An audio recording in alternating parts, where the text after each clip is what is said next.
From time to time we get questions that continue to repeat themselves, and when that happens I know it's something that really needs to be answered. And this is one of them. This person begins with how do you lighten the value of the color without adding white? And when I read that much I thought, what? And then this person goes ahead to say, my paintings all have a chalky quality to many of the colors. I'm reading that it's a no-no to use white, but wait until the very end to add highlights. And so then the person goes on to ask, then how am I going to create a light blue for a sky or a light lavender for a shadow and so on without using white? To use white or not to use white? That seems to be the question.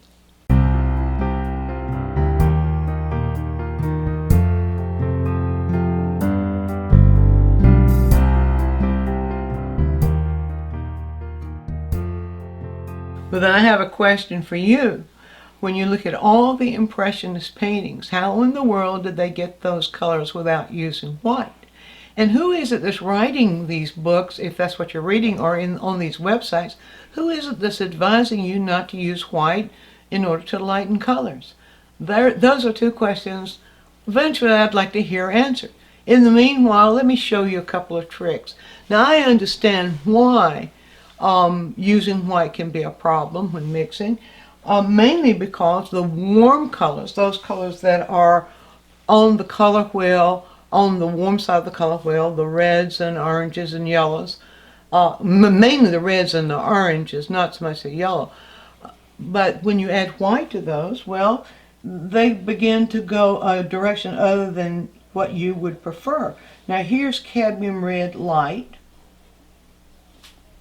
And then if I add white alone to cadmium red light to lighten it up, what happens is that it begins to get a little pinker instead of remaining what I would think cadmium red light should be. Now you can look at how light hits a color when something is a local color of cadmium red light. You can look at how the light hits it, and what happens to that color when the light hits it. It actually gets warmer.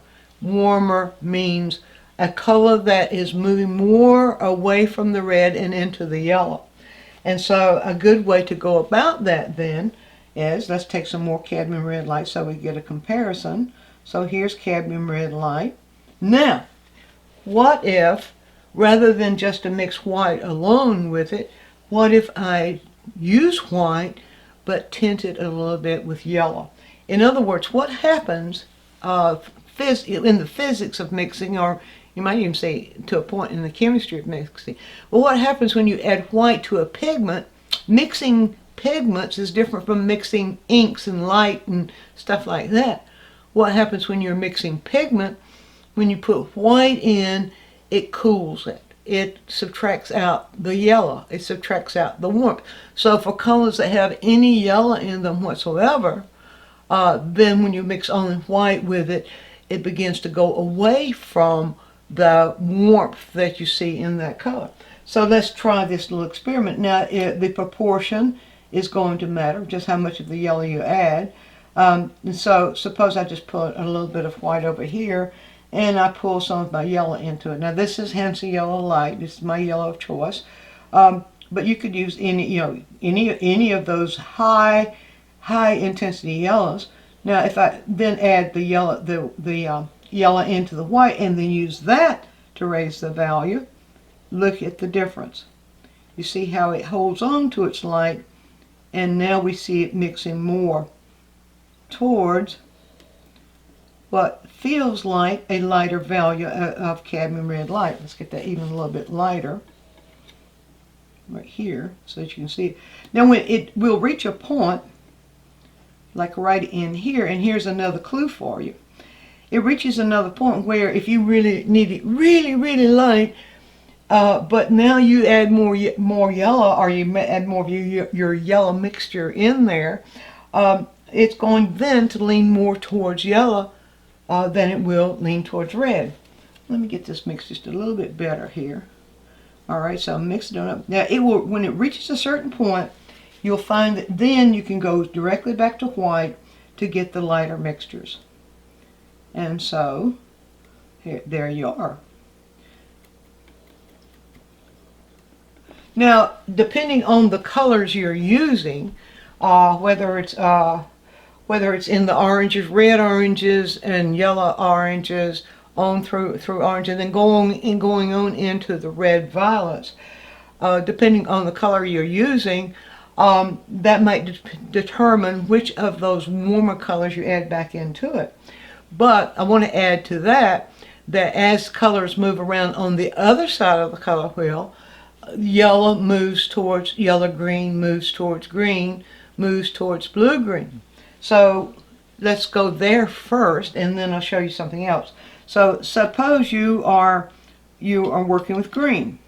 So this is a yellow green. This is sap green, and sap green, as it comes out of the tube, is the consistent sap greens that come out of the tube are going to be very, very dark and very, very transparent. And so you're going to want to lighten those if you're working with that color to create a lighter green, a lighter yellow green. You're going to want to lighten those. All right, so if I lighten it with white alone, you can see what happens. It begins to go bluer. And that's because by adding that white into that particular color, as it comes out of the tube, it simply subtracts out the yellow in it. You see that? It's going cool. Now sometimes you need that. Sometimes you'll see greens as a cooler green, and so sometimes you might need that. Now let's try this another way. Try it the way I just suggested, or with a little bit of a twist on it. So we'll pick up some sap green, and I'm just going to put it right over here this time. And now, to lighten it, I'm going to use yellow without the white.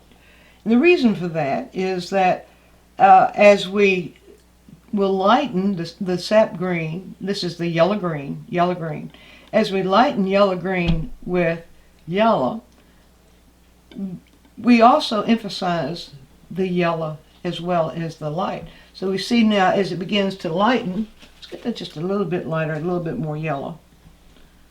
A little bit more of that yellow. That would is going to do what we see light doing when it hits a yellow green. There we go. Now, if you compare this with this, you see what a difference. This keeps this yellow green quality. Now it can reach a point of that lightening where if you continue to add yellow, it's just going to get more yellow. And so when it gets just about a middle value in your mixing, you can move then to a mixture of white and yellow, such as we have here, right here, and it will stay yellow green. I went too soon there, but you get the point. Let's see if I can get that a little bit more of a gradation. It stays yellow green, and then you will come to a point here where you can actually just add just a white to get that even a lighter yellow green. You can see, and now you see over here we have the same yellow green, sap green, gradating with white, and you see how blue it goes. But then you come over here and gradate the same yellow green using just yellow to the point of about just before you hit middle value. And then you can begin to add the mixture of yellow and white. And then when you reach a point where it's going more and more into those halftones of light, you can begin to add just the white, and you're going to keep that consistent yellow green. That will take that chalkiness out of your painting to be able to put that yellow back in. Now I want to address one more color that might behave a little quirky when you're mixing, when you're trying to lighten it up. That is blue. Now a lot of people think that using ultramarine blue, well, people have different opinions about blue, about the whole concept of blue. But there are people who will just take white and add to ultramarine blue for a sky color. Well, when you observe the sky, you see the sky is not really that color. But you might find some areas of the sky that fall into a deeper or lean more towards ultramarine blue. So let's start out just with ultramarine blue. And I think maybe I'll just take away this pile right here, show you right here so you can see it more easily. All right, now, so here's ultramarine blue by itself. When we are taking ultramarine blue, or taking any blue up the value scale, I will do like I did before. I'll pull this down so we can see those two together. And you add just white. Well, it's going to get more chalky, so I'll show you that first. So we'll just take a bit, just add just the white into ultramarine blue, and we can see here that just using just the white to raise the value of that blue, begins to go more towards well, I don't know what kind of blue you call it, chalky blue, baby blue, whatever. Well, we can use the same principle of adding warmth into a color, but we can use it a different way. And so we can take a blue, a blue-green, such as Viridian that is made by Rembrandt, or even phthalo green. And so I'll pull some of my Viridian right over here. It has yellow in it. The yellow is what helps it to be green. So it has yellow in it, but it has more blue than yellow. Therefore, it's a blue-green. So we can lighten that. See right here. And we're still adding the yellow back in it, but we're adding yellow back in a more compatible way. This is just something I've discovered about the way paint works. Light might not work this way, or inks don't work this way, but paint works this way. So we can take that, I'll just add it right in here and show you the difference in the mixtures that you can get. You see it right here. If you add a little bit add the white in so you get a lighter mixture, and add just a little bit of that yellow-green into the blue, you see then your blue raises its value like blue does in light without being chalky. And you can just take it on up like that. The violets add a little bit of red. For example, if it's a red violet and you want to take it up but you don't want it to lose, then a little bit of alizarin crimson in it. Or if you have a violet as it comes out of the tube, such as carbazole violet's one, dioxazine purple is another, manganese violets is another, several violets that come out of the tube, add a little tiny bit of it. Well, carmine is a really good one. The transparent colors seem to work better for that. So the point I want to make here is don't abandon your white. Your white, if you look at the masters paintings are full of white. But they knew how to correct, you might say color correct or hue correct. They knew how to warm the white before they added into the color in order to raise the value to give them that nice crisp light value rather than just abandon white altogether. So the answer to the question, yes, use white, but use it wisely. Go through some exercises like this so that you can gain a sense of just what you need to add to the white in order to raise the value of the colors that come out of your tubes. Be sure to view all of our quick tips. And while you're doing so, subscribe to the channel, click on the bell so you'll always get a notice when we produce a new quick tip, which is every week. And if you have a question, leave it in the comments section and we'll make a quick tip for you. Also, take a trip over to DianneMize.com where I have full-length lessons, downloads, DVDs, lots of other stuff there, some free stuff for you. And while you're there, you can subscribe to the newsletter, and that way you'll always be informed every time we do something new.